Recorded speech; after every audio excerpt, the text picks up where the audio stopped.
इस कार्यक्रम के पुण्यार्चक हैं श्री कंवर लाल जी, महावीर प्रसाद जी पाटनी, आर के ग्रुप, मदनगंज, किशनगढ़, राजस्थान।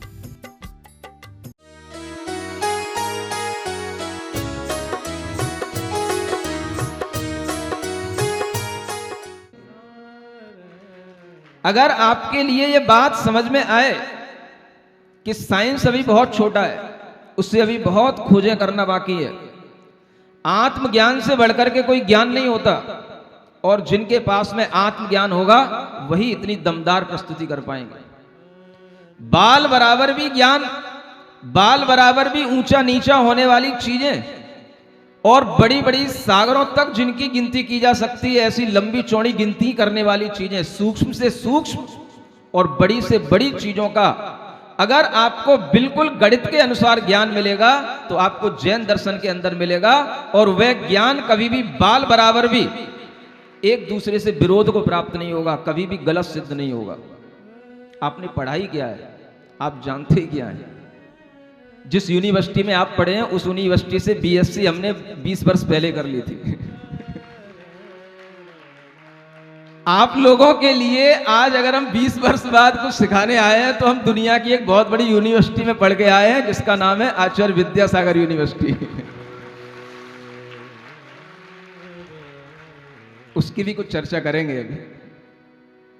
वह यूनिवर्सिटी में पढ़ने के बाद ही हमारे अंदर यह विश्वास आया है कि दुनिया में क्या सिखाया जाता है। इन बच्चों को एक अंधकार में रखा जाता है, बच्चों के दिमाग खराब किए जाते हैं, हर चीज बच्चों को उल्टी सिखाई जाती है, गलत सिखाई जाती है, और सिर्फ हर सत्य को इसलिए नकार दिया जाता है क्योंकि जैन धर्म का है, जैन एक धर्म है, इस बात से नकार दिया जाता है। अगर ये बात सिर्फ इस बात से नकार दी जाती है तो आप लोगों के लिए कभी भी ये मौका मिलेगा ही नहीं कि हम सत्य को जानने के लिए कोई कसौटी कसें, हम सत्य को किसी भी तरीके से जानने की कोशिश करें। और यह सत्य को जानने के लिए आपको अगर कहीं पर भी कोई अच्छी नॉलेज लेनी पड़ेगी तो इसी यूनिवर्सिटी में आकर के लेनी पड़ेगी, और इस यूनिवर्सिटी में हम कैसे भर्ती हुए ये भी हम आपको थोड़ा सा बताने की कोशिश करेंगे। समय पर करेंगे। आप ताली बजा रहे हो, ऐसा लग रहा है अभी करने वाला हूं। आपके लिए यह भाव ज्ञान में आ रहा है कि जो देव हैं वो असंख्यात वर्ष की आयु पूरी करके और फिर इन्हीं जम्बू द्वीप में, धातकी खंड द्वीप में, इन्हीं जम्बू द्वीप के क्षेत्रों में उत्पन्न हो रहे हैं, तो आपको ये विश्वास, ये मान करके अपने अंदर ज्ञान ये उत्पन्न करके समझ लेना होगा कि ये जम्बू द्वीप, भरत क्षेत्र, विदेश क्षेत्र, ये किसी के द्वारा बनाई हुई रचनाएं नहीं है, ये अनादि अनिधन शाश्वत रचनाएं कहलाती हैं। और इन अनादि अनिधन रचनाओं में किसी भी तरह से किसी भी ब्रह्मा का कोई हाथ नहीं होता कि कोई ब्रह्मा इसको बनाने के लिए आया हो, कोई इसको मिटाने के लिए आए। ये सब हमारे मन की गलत धारणाएं होती हैं। बनने और मिटने वाली शक्तियां हर एक चेतन और अचेतन द्रव्य में विद्यमान रहती हैं। जो शक्तियां हमारे अंदर नई नई चीजें बनाती हैं उसी को हम ब्रह्म शक्ति कहते हैं। और ब्रह्म का अगर सही मायने में मतलब समझा जाए तो ब्रह्म माने होता है जो चीज विकसित होती चली जाए। जैसे अंडे के अंदर भ्रूण का विकास होता है, जैसे गर्भ के अंदर शिशु का विकास होता है, ऐसे ही इस विश्व को ब्रह्म इसलिए कहा जाता है क्योंकि इस विश्व के अंदर रहने वाली हर चीज, हर शक्ति बढ़ती है, और हर व्यक्ति के अंदर वह ब्रह्म शक्ति विद्यमान है जो बढ़ करके परम ब्रह्म माने कि वह परम आत्मा की दृष्टि तक पहुंच सकती है, इसलिए उसको ब्रह्म कहा जाता है। जो शक्ति हमारा विनाश कर देती है वह शक्ति हमारी अपनी पर्याय होती है, जिसे हम महेश्वर कहते हैं। जो हम पीछे अपनी पर्यायों को छोड़ आते हैं वो हमारी शक्ति पर्याय शक्ति कहलाती है, जो हमारे लिए महेश्वर कहलाती है। और जो विद्यमान है, जो हमारे सामने, जिसकी हम रक्षा कर रहे हैं, विष्णु वही कहलाता है। विष्णु माने होता है रक्षा करने वाला। हमारे पास तीनों प्रकार की शक्तियां हैं। हम खुद भगवान बनने की शक्ति रखते हैं, और यही हमें भगवान ने बताया कि तुम ही ब्रह्मा हो, तुम ही विष्णु हो, तुम ही महेश्वर हो। ये सीखना है हमें। इसी बात को यहां पर हम आगे बढ़ाते हुए इस कथा के माध्यम से कहते हैं कि जब वह मध्यम ग्रैवेक में उत्पन्न हुआ वह देव अपनी आयु पूर्ण करके लौटता है, तो यहां पर किसी सृष्टि का इंतजार नहीं करता है। कि यहां पर सृष्टि अभी बनी है कि नहीं बनी है। आप समझ सकते हैं कि ये पारसनाथ भगवान से भी पहले असंख्यातों वर्षों की पहले की बात आपको सुनाई जा रही है, और उन असंख्यातों वर्षों में भी इस तरीके का जीवन रहा है, और कैसे वह जीवन सामने हमें दिखाई देता है। उस समय के कुछ क्या दृश्य हो सकते हैं, कैसे राजा हुआ करते हैं, कैसे वो राजा अपना राज्यपाट संभालते हैं, इन सब का वर्णन भी हमको छोटा छोटा सा जो यहाँ पर बताया जा रहा है उसे हम सुनने की कोशिश करेंगे। बात आगे बढ़ाते हुए हम इसी कथा पर आते हैं। मंगल भवन अमंगल हारी, पार्श्वनाथ जगत हितकारी, सुख संपत सब ही घर आवे, पारस कथा भविक जो इस ही जम्बू द्वीप मझार, भरत खंड दक्षिण दिश सार, कौशल देश बसे अभिराम, नगर अयोध्या उत्तम ठाम। 25 नंबर के पेज पर।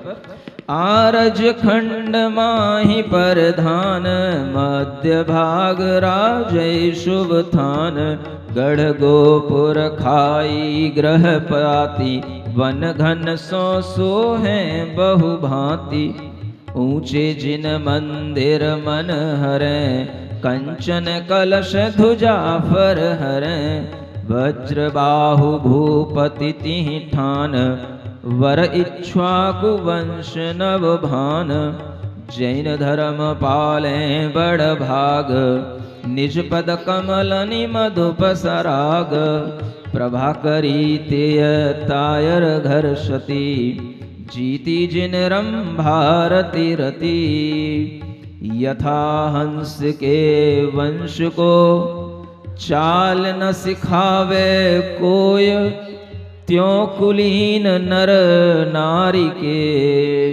सहज नमन गुण होय।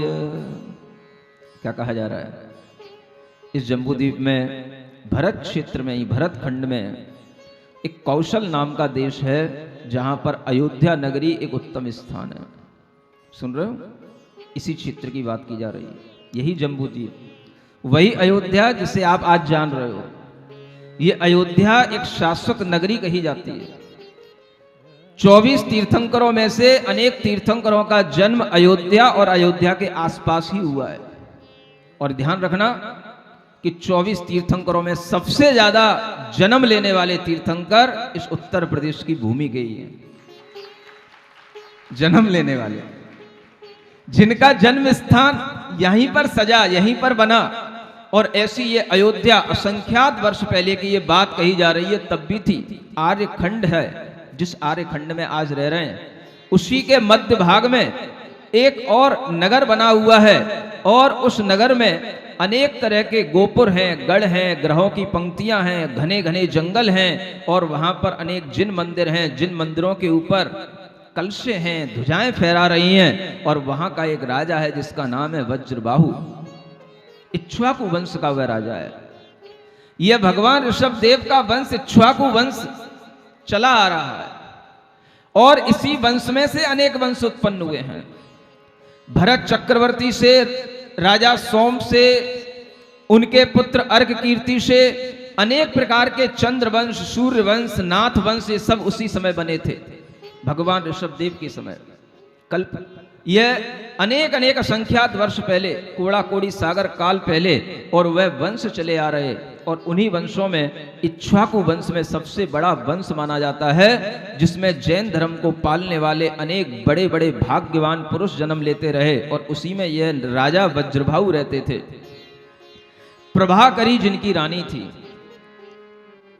बहुत अच्छी नीति वाक्य लिखा हुआ है। जैसे हंस से उत्पन्न होने वाले हंस के बच्चों को हंस की चाल सिखाने के लिए कोई ट्रेनिंग नहीं दी जाती है, वैसे ही उत्तम कुलों में जन्म लेने वाले जो मनुष्य होते हैं, जो नर और नारियां होते हैं, उनके अंदर उत्तम गुण सहज होते हैं। और उन उत्तम गुणों में सबसे बड़ा गुण होता है नमन गुण। कौन सा? Quality of humility. किसकी? ह्यूमन तो हो, लेकिन हम्बल नहीं हो पाते हो। एक नमन गुण माने नम्रता का भाव, नम्रता का गुण कुलीन व्यक्तियों में सहज मिलेगा। जो अच्छे कुल के व्यक्ति होते हैं, जो ज्यादा इठते हैं, ज्यादा ऐंठते हैं, हर बात को ज्यादा नकारते हैं, वो उनके कुल की बात बताती है कि ये अच्छे कुल के लोग नहीं है, जो किसी बात को स्वीकारते नहीं है। ये नमन गुण होता है। व्यक्ति नमनता अगर सहजता में रखता है तो वह उसके उत्तम गुण की, उत्तम वंश की परिचायक वह गुण होता है। और उसी कुल में उत्पन्न होने वाले जब ऐसे मनुष्य, ऐसे नर और नारियां होते हैं, तो वह नम्रीभूत होकर के ही आपस में एक दूसरे के साथ में सौहार्द के साथ एक व्यवहारिक जीवन भी जीते हैं। सुन रहे हो? एक जमाना था, एक जमाना था जब पत्नी प्रतिदिन सुबह उठकर अपने पति परमेश्वर के चरण छूती थी, पैर छूती थी। इसीलिए तो कह रहा हूं एक जमाना था। आप देखें कि वह नम्रता का गुण कहां चला गया। इस मॉडर्निटी ने न जाने क्या क्या खा लिया। हमारे संस्कार खा लिए, हमारे भीतर की क्वालिटियां खा ली, और हम आज इस मॉडर्निटी के नाम पर बड़े अहंकार होकर के, बड़े अपना सिर जो ऊपर उठा करके आज हम बड़े फक्र से बोलते हैं कि मैं इस मॉडर्निटी के युग में जन्म लिया हूं, इस साइंटिफिक युग में जन्म लिया हूं। जन्म तो लिए हो, लेकिन कर क्या रहे हो? क्या हो रहा है आज? क्या कभी संभव है? आपके लिए सब कल्पनाएं हैं, सब ये चीजें अपने सपने बन गए हैं। क्या पत्नी कभी पति के पैर छू सकती है? आज की पत्नी वो कहेगी क्यों भाई, मैं तुमसे कम हूं क्या? क्यों कम हूं? कितना कमाते हो तुम? उतना मैं भी कमाती हूं। और अगर उसका पैकेज उससे ज्यादा हुआ तुमसे पैर छुपा लेगी वो। ये बताता है बात कि आज के कुल में, आज के वंश में उत्पन्न होने वाले हमारे बच्चे बिगड़ रहे हैं। जो एक गुण होने चाहिए, क्वालिटी होनी चाहिए, नम्रता की, लज्जा की, एक स्वाभाविक विनय की, वो सब चीजें बहुत धीरे धीरे कम होती चली जा रही हैं। और ये समय जो हमें आज दिखाई दे रहा है, इसका भी और ज्यादा बुरा समय आने वाला है, क्योंकि दुखमा काल चल रहा है, अवसर्पणी काल है। यहां हर चीजें, क्वालिटी तो कम होंगी, उद्दंडताएं बढ़ेंगी, अहंकार बढ़ेगा, निर्लज्जताएं बढ़ेंगी, लज्जा नहीं बढ़ेगी, निर्लज्जता बढ़ेगी। जितनी भी कुलीनताओं के गुण होते हैं, अच्छे वंश और अच्छे कुल के लोगों के अंदर जो गुण हुआ करते थे, वो सब धीरे धीरे कम हो रहे हैं, कम हो रहे हैं, और वह धीरे धीरे और कम होते हुए हमें दिखाई देंगे। आज अगर थोड़ा बहुत भी अगर आप कहीं कुछ अच्छा देख रहे हो, तो ये भी समझ के चलना अभी कुछ अच्छा समय है, अभी कुछ संभावनाएं हैं, आगे इससे भी ज्यादा और बुरा समय आने वाला है। यह बात यहां पर समझ सकते हैं, क्योंकि हम जिस असंख्यात वर्ष पहले की बात कर रहे हैं, उस समय की नारियां ऐसी हुआ करती थी कि वह कितनी भी सुंदर हों, कितनी भी अच्छे गुणों को धारण करने वाली हों, लेकिन उनके अंदर एक बहुत अच्छा विनीत गुण हुआ करता था, जिसके कारण से वो हमेशा अपने पति के प्रति नम्रीभूत रहा करती थी। सुन रहे हो? लड़ाई झगड़ा नहीं करा रहा हूं मैं।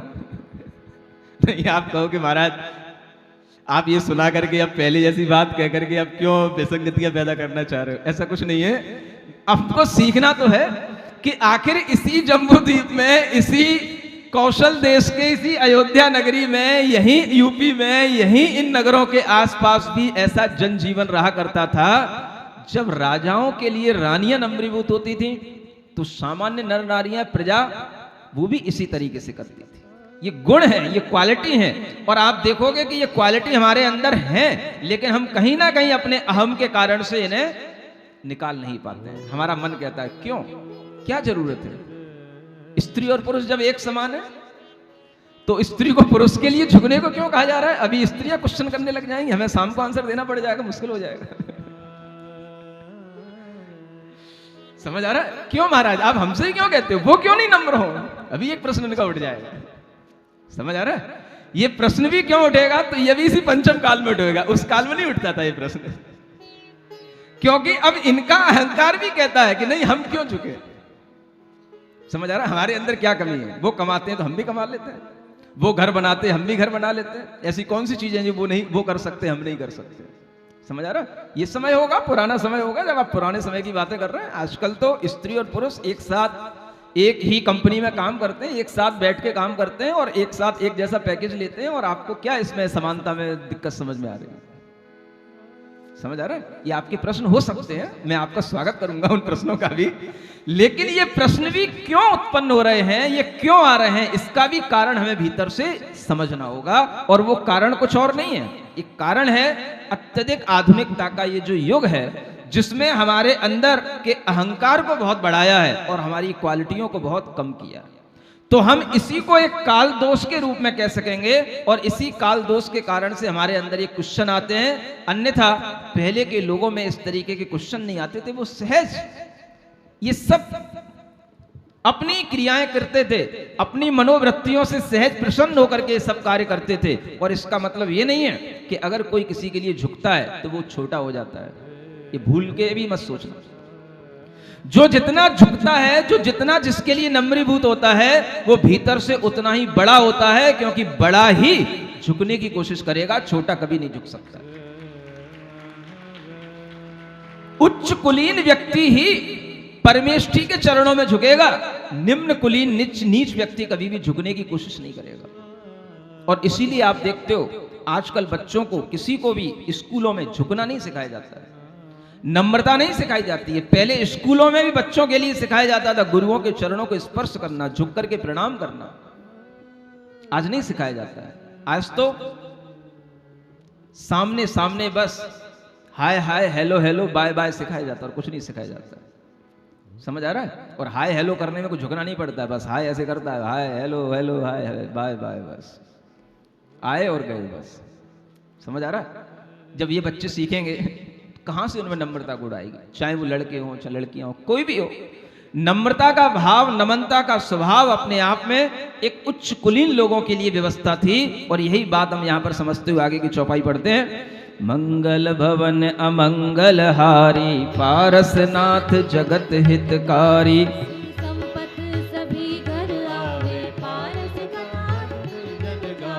वह आओमेंद्र तहां ते चयो, तिनके सुदिन पुत्र शोभयो।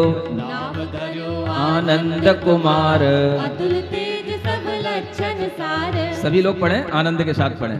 वह अहमेंद्र वहां से चय करके इस कुल में उत्पन्न हुआ, वह वज्रभाहु राजा के यहां पर, और उसका नाम रखा गया आनंद कुमार। क्या रखा गया? हाँ, आईसी ऊसी एसी ऊसी ये नाम नहीं रखे जाते हैं, ऐसे नाम रखा करो जिनके कोई सेंस हुआ करे, मीनिंग हुआ करे। समझ आ रहा है ना? आजकल बच्चों के नाम रखने की भी एक बहुत गलत परंपरा चल गई है, जिन बच्चों के नामों का कोई भी मीनिंग नहीं होता, ना हिंदी में ना संस्कृत में। समझ आ रहा है? और जब कहीं कोई मीनिंग नहीं निकलता है तो वो कहते हैं ये फ्रेंच लैंग्वेज का नाम है, ये स्पेनिश नाम है? क्या बताएं? सुभग सोम श्रीवंत महान, बलवीरज धीरज गुण थान। नर नारी मन मानिक चोर, देखत नयन रहे जाओर। जाके सुगुण शेष कह थके, और कौन वर्णन कर सके। जो बनवंत जनक तिस देख, ब्याह महोत्सव कियो विसेक। परणी राज सुता बहु भाय, जिनकी छवि वर्णी नहीं जाय। ब्रह्म सो कुमर पिता पद पाए, बल सो बस किए बहुराय। जीवन वह संपत बड़ी, मिल्यो सकल सुख जोग। महामंडली पद लयो, पूरव पुण्य नियोग। क्या हुआ? आनंद कुमार का जन्म भी हो गया, बड़ा भी हो गया, धीरे धीरे उसका युवापन भी आ गया, और यौवन अवस्था में उसका विवाह भी हो गया। और विवाह होने के बाद में वह इतना बड़ा हो गया कि जो पिता का पद था, राजा का पद, वह राज पद भी मिल गया। ये तो मिल गया पिता के द्वारा दिया हुआ पद, लेकिन जो व्यक्ति अपने पुण्य से जीता है वो कुछ और भी पा लेता है। पिता के द्वारा दिया हुआ पद तो एक सामान्य से राजपद था, लेकिन उन्होंने अपने पूर्व पुण्य के फल से एक महामंडलिक राजा के पद को प्राप्त किया।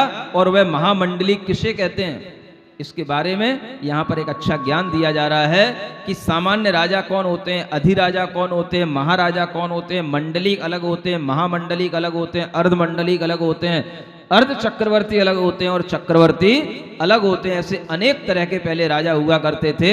उनके क्या विशेषता, क्या गुण होते हैं, इसको आगे सुनते हैं। मंगल भवन अमंगल हारी, जगत हितकारी, सुख संपत सब ही घर आवे, पारस कथा भविक जन गावे। अब सुन 8 जाति के भूप, जिनको जिन मत कयो स्वरूप। कोटि ग्राम को अधिपति होए, राजा नाम कहावे सोए। 8 प्रकार के राजा हुआ करते हैं। उनमें जो 1 करोड़ गांव का अधिपति हो, सुन रहे हो मेयर साहब आए कि नहीं है? 10-20 लाख की जनता का एक व्यक्ति सिरमौर बनता तो उसे मेयर यहाँ कहा जाता है।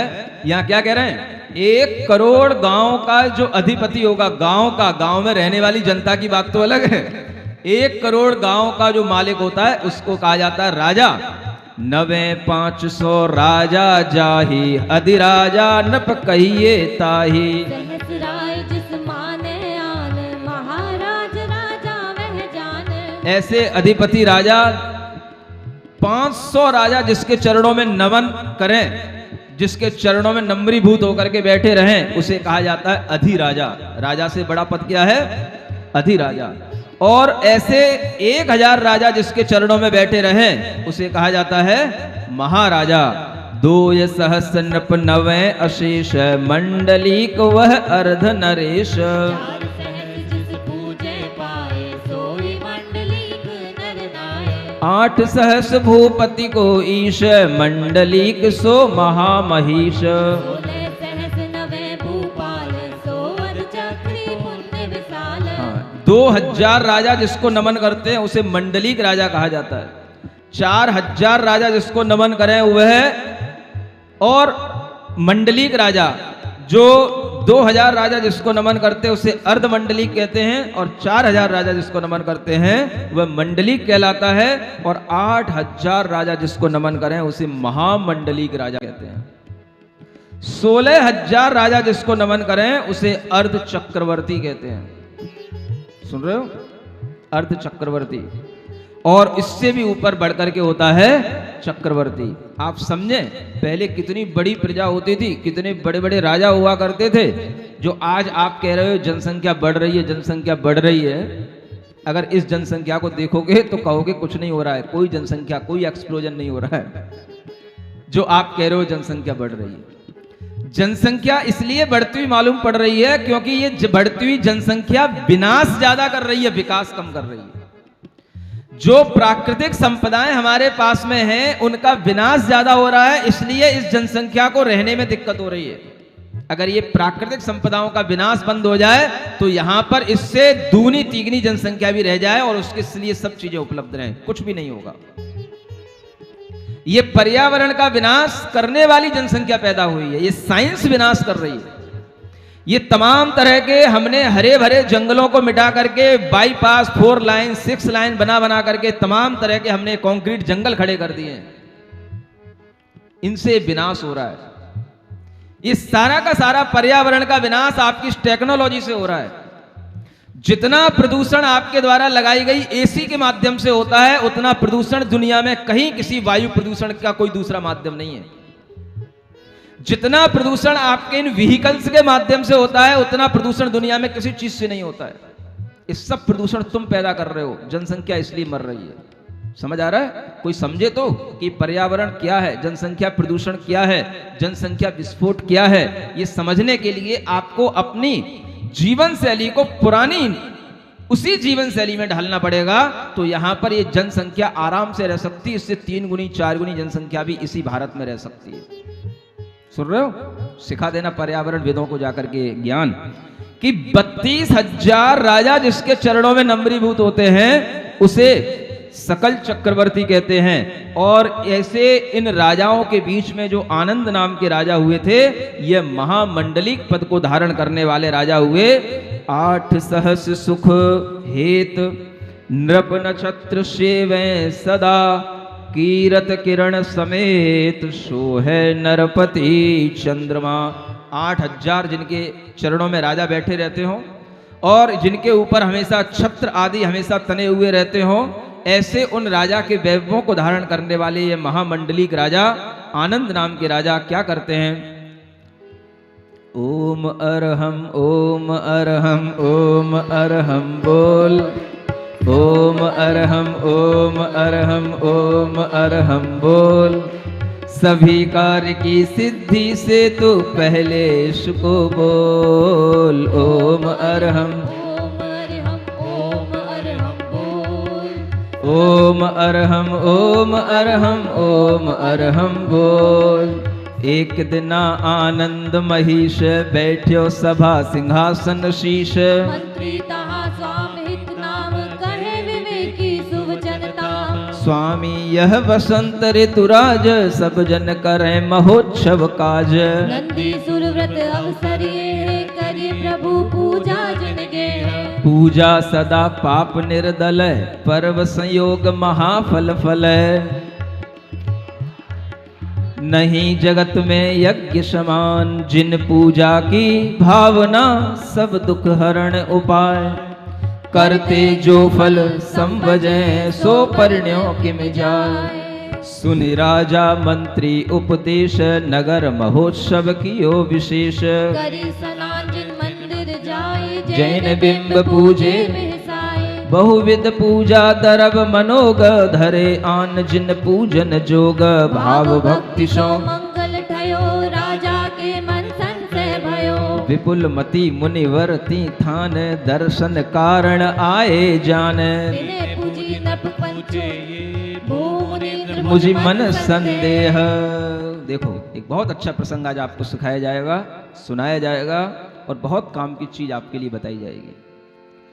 वह आनंद राजा के लिए एक संदेश मिला कि राजन ये वसंत ऋतु का समय आ गया है और जब ये अष्टानिक का समय आ गया है तो यहाँ पर नंदीश्वर के व्रत किए जाते हैं। सभी लोग भगवान जिनेंद्र देव के जनालय में जाकर के पूजा करते हैं। राजा का भी मन बना और वह भी पूजा करने के लिए अपनी प्रजा के साथ में पहुंचा और जिस मंदिर में जिस जगह पर पहुंचा वहां पर एक विपुलमती मुनिवर, हम समझ सकते हैं कि ये मनः पर्याय ज्ञान का एक विशेषण है।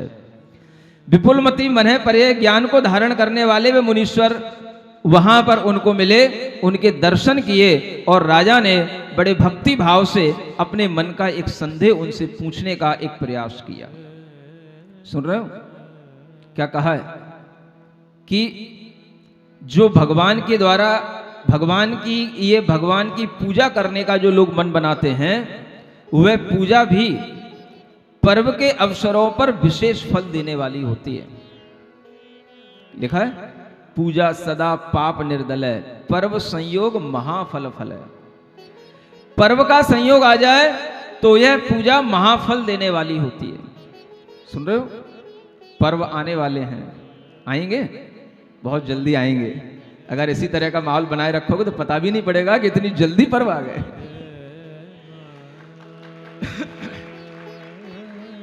पर्व के दिनों में पूजा का एक महान फल होता है, लेकिन वही पर्व के दिनों में उस पूजा का फल और महान हो जाता है जिस पूजा में हमें मुनि महाराज का भी सानिध्य मिल जाता है। मंदिर में जिन प्रतिमा के सामने पूजा तो हम कई बार कर लेते हैं, हो जाती है, लेकिन इस बार पूजा कैसे करेंगे? कैसे करेंगे आप बताओ, मुझे क्या करना है? मैं तो थोड़ी ना करूंगा पूजा। इतना जरूर कह सकूंगा कि अगर आप अच्छी पूजा करोगे तो मेरा भी मन बन जाएगा कि इस पूजा में आकर के बैठूं कि यहां के जैन श्रावक कैसी पूजा करते हम भी देखें। मैं पूजा थोड़ी ना करूंगा, मैं तो अपनी पूजा सुबह से कर लेता हूं। भाव पूजा जो मुझे करनी होती है भगवान की स्तुति के रूप में, वंदना के रूप में, वो तो पूजा कर लेता हूं। लेकिन जब कभी मुझे ऐसा भाव आता है कि इतने श्रावक एक साथ भगवान की पूजा करने का अगर यहाँ पर मन बना करके आए हैं तो वो किस कारण से आए हैं, तो थोड़ा सा मैं भी फिर उस पूजा में शामिल हो सकता हूँ और मैं भी उस आपकी पूजा का आनंद ले सकता हूँ। और भाव बना तो कुछ आपको संस्कृत की भी अच्छी अच्छी पूजाएं करा सकता हूँ। अपने सामने हर काम नया होता है, कुछ पुराना करना अपनी आदत में ही नहीं है। सुन रहे हो? हाँ, वो मेरी अंतर गूंज है क्या गूंजे, सुनते रहते हो ना आप लोग, कोई भी ना करे जिसे वो काम करो भाई। तो आपको यहां पर नया आनंद, नई चीजें मिलेंगी, और अगर आप नई भावना के साथ बैठेंगे तो आपको नई ऊर्जा का संचार होगा। आप बस मन बना करके रखें। लिखा हुआ है कि ये पूजा परम पुण्य का कारण है, जगत में इससे बढ़कर के कोई यज्ञ नहीं है, और ये सभी प्रकार के दुखों का हरण करने वाली पूजा होती है। लेकिन उन आनंद राजा के मन में एक प्रश्न पैदा हो गया। वो प्रश्न आपके भी मन में पैदा होता है। सुन रहे हो, आगे का प्रकरण ये पूजा का प्रकरण है। यही बताने के लिए है कि भगवान जिनेंद्र देव की पूजा से हमें कैसे कुछ पुण्य मिल सकता है, ये पूजा हमारे दुखों का हरण कैसे कर सकती है। और पूजा जो हम जिन प्रतिमा के सामने कर रहे हैं, उन प्रतिमा में इतनी शक्ति कहां से आ जाती है, और जिन प्रतिमा का ये महत्व क्या है, वो तो पाषाण की ही प्रतिमाएं हैं, रत्नों की हैं, धातुओं की हैं, निर्जीव हैं। उनकी पूजा से हम सजीव जीव चैतन्य आत्मा को क्या फल मिल जाता है और कैसे मिल सकता है, ये प्रश्न कभी आपके मन में भी उठता तो होगा, उठता है। आज समाधान करके जाना। पहले हम वही पढ़ते हैं जो राजा के मन में प्रश्न आ रहा है। देखो क्या कहता है, प्रश्न करता है वो भगवान मुनि महाराज से, सुन रहे हो। प्रतिमा धातु पाषाण की प्रगट अचेतन अंग, पूजक जन को पुण्य फल क्यों कर दे अभंग। तुम जग में संशय तिमिर दूर करन रवि रूप, यह मुझ भरम मिटाइए करे बीनती भूप। तब ज्ञानी गणधर कहें समाधान सुन राय, भविजन को प्रथमा भगति महापुण्य फलदाय। भाव शुभाशुभ जीव के उपजे कारण पाय, पुण्य पाप तिन सो बधे यो भासो जिन राय। कुसुम वर्ण को जोग लगी जैसे फटिक पाषाण, अरुण श्याम द्युति को धरे यही जीव की बान। सो कारण है दोय विद अंतरंग बहिरंग, तिनके ही उर जाय हैं जे समझे सरवंग।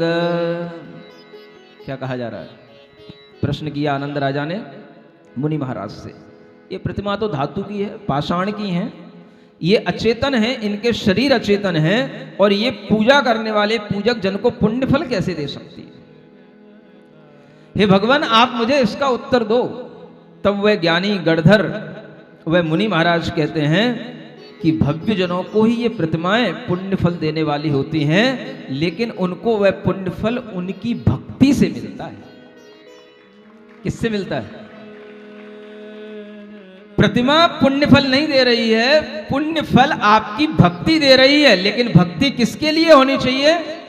तो वह उन जिन प्रतिमाओं के लिए होनी चाहिए। भविजन को प्रतिमा भगति, प्रतिमा की भक्ति महापुण्य फल देने वाली है, क्योंकि उन प्रतिमाओं का एक कार्य हो जाता है। और वो कार्य क्या है? जीव हमेशा दो ही प्रकार के भाव करता है, शुभ या अशुभ, और उसे अपने ही इन शुभ भावों से पुण्य की प्राप्ति होती है, अशुभ भावों से पाप की प्राप्ति होती है। और पुण्य पाप से यह जीव बंध को प्राप्त भी होता है। इस प्रकार से जिनेंद्र भगवान ने कहा है। और यह पुण्य पाप उसी तरह से इस जीव के अंदर आ जाता है, जैसे आपने कभी एक स्फटिक का पाषाण देखा होगा, स्फटिक की मणि देखी होगी, स्फटिक का रत्न देखा होगा। उस स्फटिक के नीचे अगर कोई लाल रंग का फूल ला करके रख दिया जाए तो वह पूरी स्फटिक मणि लाल रंग की हो जाती है। और अगर उसके नीचे काले रंग का फूल ला करके रख दिया जाए तो वो पूरी मणि काली हो जाती है, क्योंकि जैसा निमित्त मिलता है वैसे ही भाव बदल जाते हैं। शुभ निमित्त होगा तो शुभ भाव बनेंगे, अशुभ निमित्त होगा तो अशुभ भाव बनेंगे। आप यहां बैठे हो, अगर इसी तरह से किसी टॉकीज में बैठे होते, किसी मॉल में बैठे होते, किसी पिक्चर हॉल में बैठे होते, तो क्या देख रहे होते? क्या भाव बन रहे होते? सोचो। और यहां बैठे हो, यहां बैठ करके आप जो सुन रहे हो, यहां कौन सा भाव बन रहा है? ये शुभ भाव है। जहां पिक्चरों को जाकर के देख रहे होते वहां पर आपके लिए हिंसा, कुशील, परिग्रह, नृत्य, गान, नाच गान, ये सब आपके दिमाग में छा रहे होते और आपके भावों में अशुभ भाव के कारण से पाप का बंद हो रहा होता। आप यहां बैठे हो, आपको ये सब अभी बेरस लग रहे हैं। अगर मैं बीच में बात भी कर रहा हूं तो हो सकता है कई लोगों को लगे महाराज बीच में ऐसी बात, अभी रस नहीं आ रहा है। अभी तो किसमें रस आ रहा है? अभी तो इसी वैराग्य की भावनाओं में रस आ रहा है, अभी तो इसी जिनेंद्र भगवान की कथा सुनने में रस आ रहा है, अभी और कोई पिक्चर समझ में नहीं आ रही है। ये भाव आपका शुभ भाव है और इस शुभ भाव से निरंतर आपको क्या हो रहा है? पुण्य बंद हो रहा है। पुण्य जो हमारी आत्मा को पवित्र करता है, ऐसा वह पुण्य बंद कारण जैसा होगा वैसा ही कार्य हमारे अंदर होगा। लेकिन एक बात और ध्यान के रखना चाहिए, वो यहां बात बताई जा रही है कि कारण दो प्रकार के हैं, एक अंतरंग कारण होता है और एक बहिरंग कारण होता है। इसे ही जैन सिद्धांत में अंतरंग कारण को उपादान कहा जाता है, उपादान शक्ति, और बहिरंग कारण को निमित्त कारण कहा जाता है। जब उपादान और निमित्त दोनों मिलते हैं तभी कोई कार्य बनता है। निमित्त कारण उपादान कारण के अंदर कार्य उत्पन्न करके उसकी क्रियाशीलता को बढ़ा देता है, लेकिन कार्य की परिणति जो ढलेगी, कार्य की परिणति जो होगी वो उपादान में होगी, निमित्त में नहीं होगी। निमित्त तो ज्यों का त्यों बना रहेगा। भगवान की प्रतिमा निमित्त है, गुरु के उपदेश आपके लिए निमित्त हैं, लेकिन उन भगवान की प्रतिमा की भक्ति उस निमित्त कारण में है जो निमित्त कारण आपके अंतरंग से उत्पन्न होगा। लेकिन वह कारण किसके कारण उत्पन्न होगा? तो वह जिन प्रतिमा के कारण उत्पन्न होगा। शुभ भाव शुभ निमित्त सामने होने पर ही होगा। अगर आपकी उपादान शक्ति यही है, अगर इसी उपादान शक्ति के सामने अशुभ भाव ला करके सामने खड़े कर दिए जाएं, अशुभ दृश्य सामने खड़े कर दिए जाएं, तो आपके उपादान की वह शक्ति अशुभ भावों के रूप में ढल जाएगी।